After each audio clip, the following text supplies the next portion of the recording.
Hi, good morning po sa inyong lahat. Gusto ko lang po i-demonstrate sa inyo kung paano po mag-click ng ads dito sa AdSense.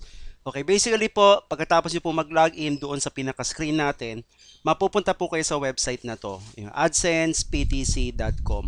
Okay, ito po ang username na ginamit ko, ito po yung primary account ko, at sa lahat po ng na-click ko for the past maybe more than a week, ito na po yung balance na na-generate, nasa $22.40.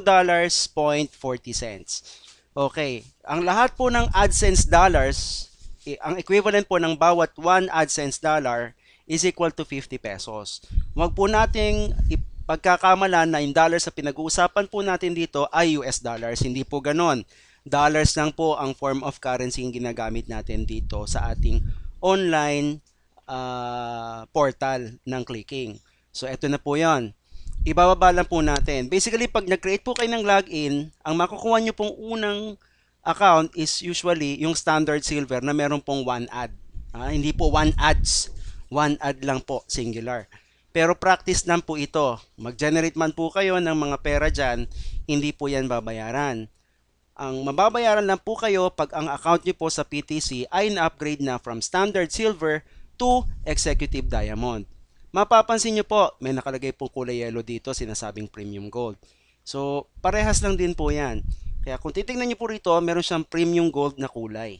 Okay, ibig sabihin po niyan, hindi po siya binabayaran. Okay. Ang atin naman po, yung executive diamond, ito po yan. Ito po yung mga na-click ko na. Pag medyo grade na yung yung bawat isang ad niyan, ibig sabihin po yan, na-click ko na. Meron po kami ngayong 10 ads. Meron po tayo ng North, Metrodeal, Zalora, Happy Plus, ito po yung card, prepaid card ng Jollibee, Mang Inasal, Red Ribbon, Greenwich at Chowking. Meron pong iba pa, yung iContact, meron din po tayong Sodexo, meron pong Sun Cellular, domain po, kung gusto niyo po mag-create ng mga websites, ito, dito kayo bibili ng domain. Meron po tayong Standard and Chartered, sponsor din po natin yan. At meron din pong Sun Cellular. So mapapansin niyo po, may Sun Cellular dito at may Sun Cellular dito rin. So, ibig sabihin po niyan, dalawa po yung kinuwang advertisements ng Sun Cellular. Okay.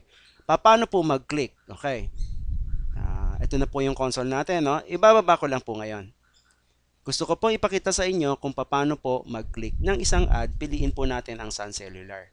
Dito po tayo sa Sun Cellular box magkiklik. Unang-una, pag kinlik ko po yan, mariredirect po tayo sa website ng Sun Cellular. Okay.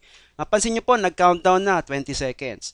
Bumababa po yan ng 0 seconds at pagkatapos po na mag-countdown yan ng 0 second, lilitaw po ang equation natin. Usually mathematics po. Math lang po yan. Addition. Pwede pong 4 plus 4, 3 plus 3, 5 plus 5. Depende po.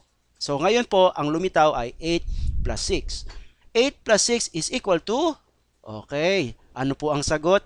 14. Okay, pagkatapos nyo pong masagutan at naisip nyo pong tamang inyong sagot, pakiclick po ang verify. Pagka-click po natin ng verify, ayan, loading, tapos sasabihin sa inyo, thank you, your balance has been credited. Okay, close na po natin yan.